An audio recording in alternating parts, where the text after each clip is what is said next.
നിങ്ങൾക്ക് സ്വന്തമായി ഒരു മോട്ടോർ വാഹനമുണ്ടോ? ഒരു ബൈക്കോ കാറോ ഓട്ടോയോ എന്തെങ്കിലും? എങ്കിൽ എഥനോൾ, ഫ്ലെക്സ് ഫ്യൂവൽ എന്നീ വാക്കുകളെക്കുറിച്ച് നിങ്ങൾ ചിന്തിച്ചു തുടങ്ങിയിട്ടുണ്ടാകും. വരും ദിവസങ്ങളിൽ നമ്മുടെ ഇന്ധനവിലയെയും വണ്ടിയുടെ ആയുസ്സിനെയും തീരുമാനിക്കാൻ പോകുന്നത് ഈ രണ്ട് കാര്യങ്ങളാണ്. അതിനെക്കുറിച്ചാണ് പറയാനുള്ളത്.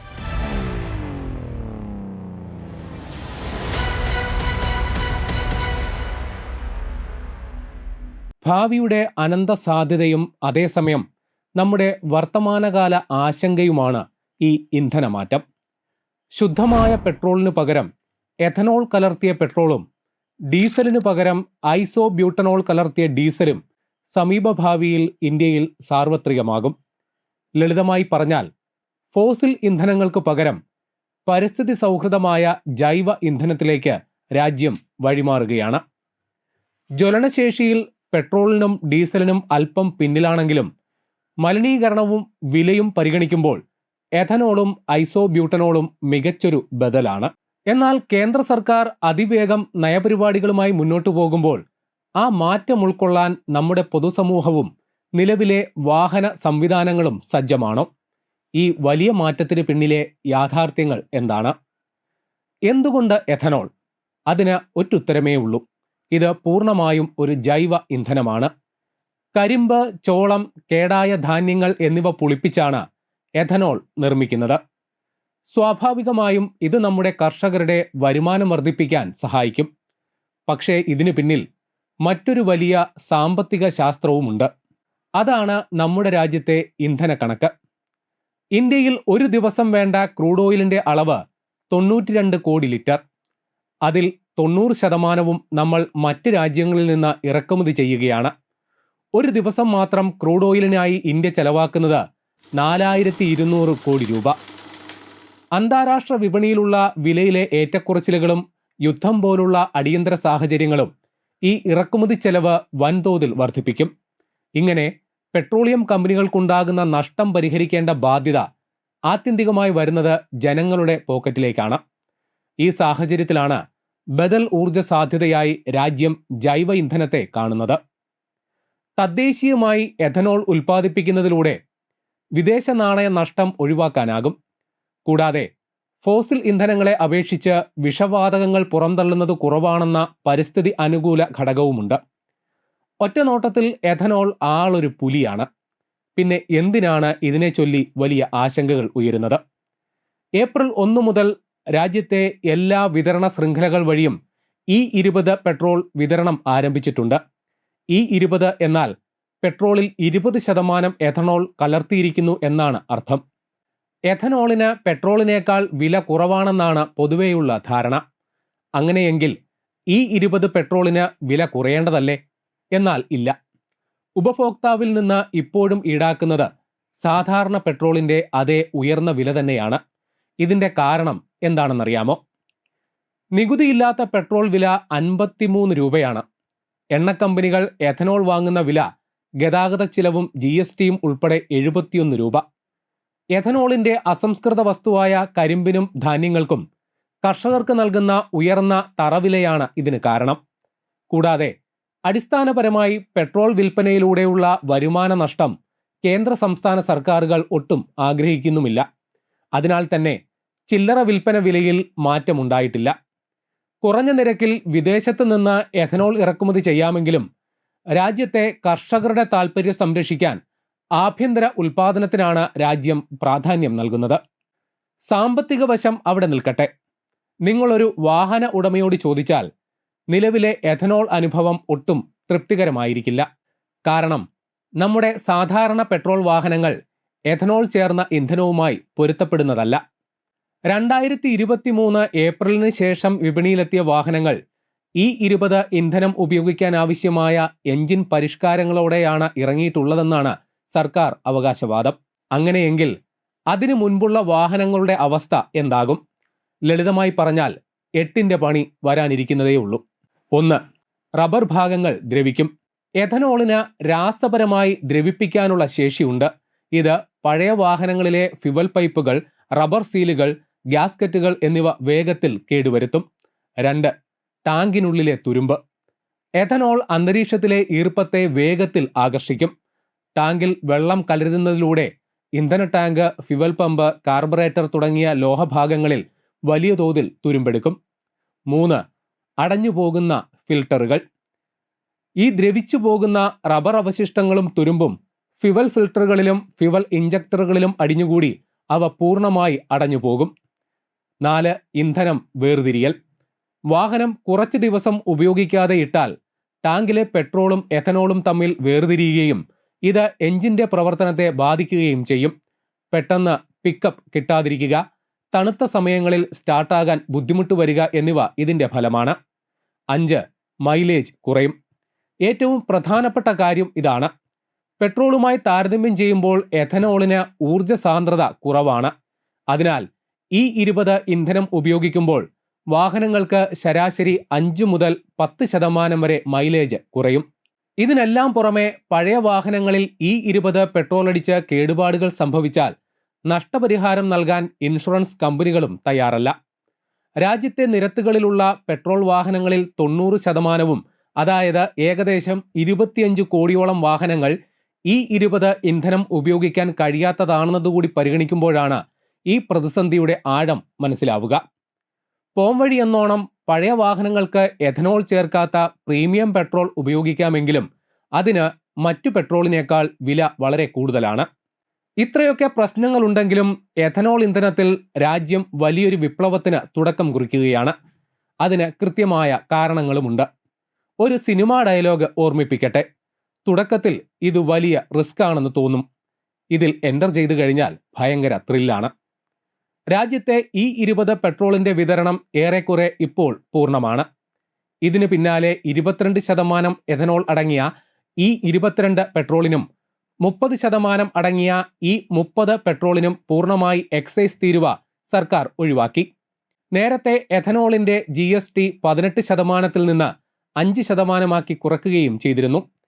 85% എഥനോൾ അടങ്ങിയ ഫ്ലക്സ് ഇന്ധനവും 100% എഥനോൾ അടങ്ങിയ E100 ഉൽപ്പന്നവും സമീപകാലത്ത് തന്നെ വിപണി കീഴടക്കും.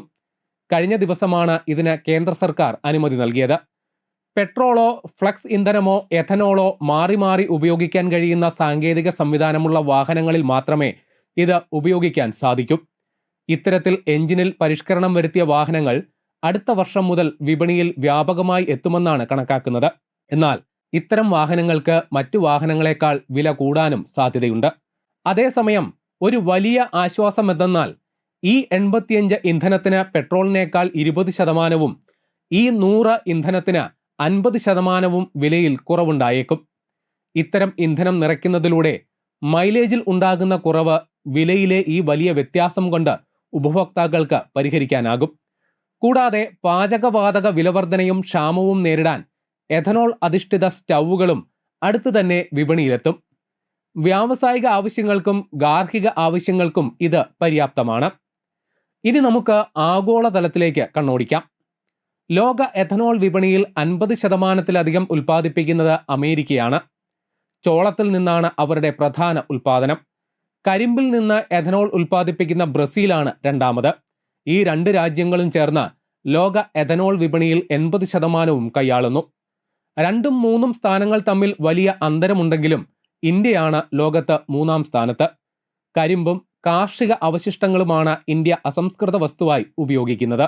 കരിമ്പ് നീര് തിളപ്പിച്ച് പഞ്ചസാര പരലുകൾ വേർതിരിച്ച ശേഷം അവശേഷിക്കുന്ന ദ്രാവകം പുളിപ്പിച്ചാണ് എഥനോൾ നിർമ്മിക്കുന്നത്. പഞ്ചസാരയും എഥനോളും ഒരേ സമയം ഉൽപ്പാദിപ്പിക്കുന്ന തരത്തിലാണ് പുതിയ പ്ലാന്റുകൾ തയ്യാറാക്കുന്നത്. അതിനാൽ തന്നെ ഈ രംഗത്ത് മുതലിറക്കുന്ന വ്യവസായികൾക്ക് നേട്ടം ഇരട്ടിയാണ്. നിരവധി ഉപോൽപ്പന്നങ്ങളും എഥനോൾ നിർമ്മാണത്തിലൂടെ ലഭിക്കും. ഇന്ധന ഇറക്കുമതി കുറയ്ക്കാനും കർഷകർക്ക് വരുമാനം ഉറപ്പാക്കാനും ഉതകുന്ന പദ്ധതി എന്ന നിലയിൽ എഥനോൾ ഉൽപ്പാദനശാലകൾക്ക് കേന്ദ്ര സംസ്ഥാന സർക്കാരുകൾ വൻതോതിലുള്ള സാമ്പത്തിക സഹായവും സബ്സിഡിയുമാണ് നൽകുന്നത്. വായ്പകൾക്ക് 6% വരെയോ അല്ലെങ്കിൽ ബാങ്ക് ഈടാക്കുന്ന പലിശയുടെ പകുതിയോ കേന്ദ്ര സർക്കാർ സബ്സിഡിയായി നൽകും.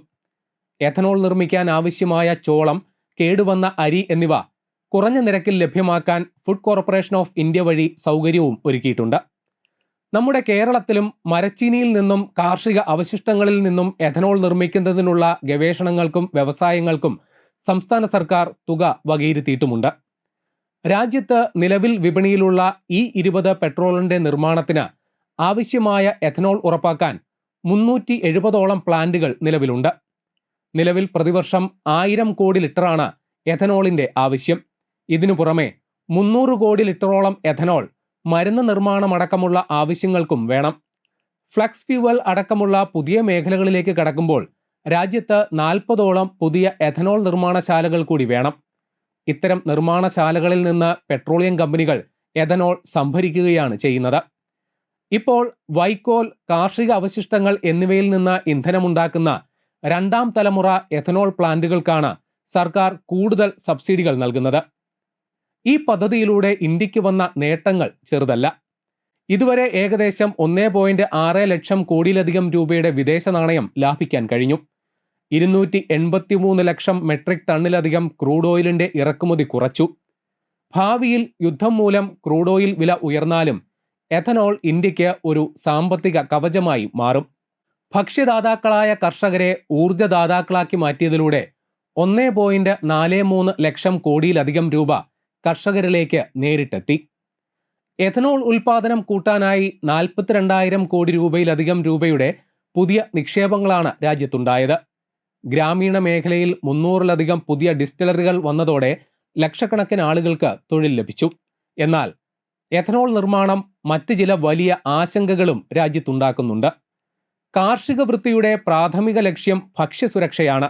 എന്നാൽ എഥനോളിന്റെ വരവോടെ ഇതിൽ മാറ്റമുണ്ടാകുമോ?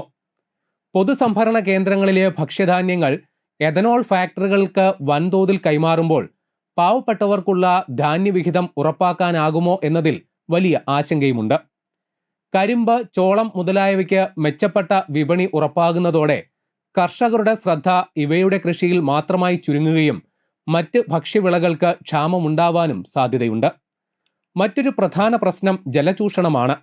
പഠനങ്ങൾ പ്രകാരം 1 ലിറ്റർ എഥനോൾ ഉൽപ്പാദിപ്പിക്കാൻ ആവശ്യമായ നെല്ലോ കരിമ്പോ ഉൽപ്പാദിപ്പിക്കാൻ ആയിരക്കണക്കിന് ലിറ്റർ വെള്ളം ആവശ്യമുണ്ട്. എഥനോൾ ഫാക്ടറികൾ വൻതോതിൽ ഭൂഗർഭ ജലചൂഷണം നടത്തും എന്നതും മറ്റൊരു വസ്തുതയാണ്. ഇതിനെല്ലാം പുറമെ രാജ്യത്തിന്റെ എഥനോൾ നയത്തിന് പിന്നിൽ വൻ അഴിമതിയുണ്ടെന്ന ആരോപണവുമായി പ്രതിപക്ഷവും രംഗത്തെത്തിയിട്ടുണ്ട്.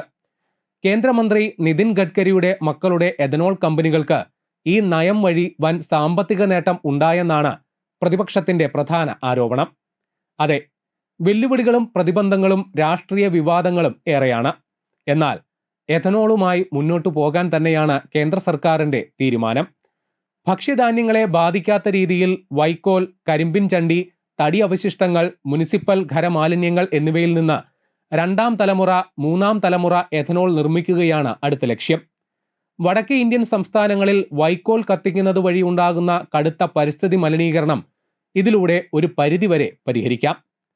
കരിമ്പിൽ നിന്നും കാർഷിക അവശിഷ്ടങ്ങളിൽ നിന്നും തയ്യാറാക്കുന്ന മറ്റൊരു ജൈവ ഇന്ധനമാണ് ഐസോബ്യൂട്ടനോൾ. ഇത് 15% വരെ കലർത്തിയ ഡീസലിന്റെ വിൽപ്പനയ്ക്ക് സർക്കാർ അനുമതി നൽകി കഴിഞ്ഞു. പെട്രോളിന്റെ ഇരട്ടിയോളമാണ് രാജ്യത്ത് ഡീസലിന്റെ ഉപയോഗം. എഥനോൾ ഡീസലിൽ കലർത്തുന്നത് പരാജയപ്പെട്ടതോടെയാണ് ഐസോബ്യൂട്ടനോളിലേക്ക് തിരിഞ്ഞത്. പരീക്ഷണങ്ങൾ വിജയകരമായാൽ ഈ വർഷം അവസാനത്തോടെ ഐസോബ്യൂട്ടനോൾ കലർത്തിയ ഡീസലും വിപണിയിലെത്തും. സ്വാതന്ത്ര്യത്തിന്റെ 100ാം വാർഷികമായ 2047 ഊർജ സ്വാശ്രയത്വമാണ് രാജ്യത്തിന്റെ ലക്ഷ്യം. ഇതിലേക്ക് ഗ്രീൻ ഹൈഡ്രജൻ, പാരമ്പര്യേതര വൈദ്യുതി ഉൽപാദനം, ഇലക്ട്രിക് വാഹനങ്ങളുടെ വ്യാപനം എന്നിവയോടൊപ്പം എഥനോളിനും ഐസോബ്യൂട്ടനോളിനും വലിയ സംഭാവന നൽകാനാകും.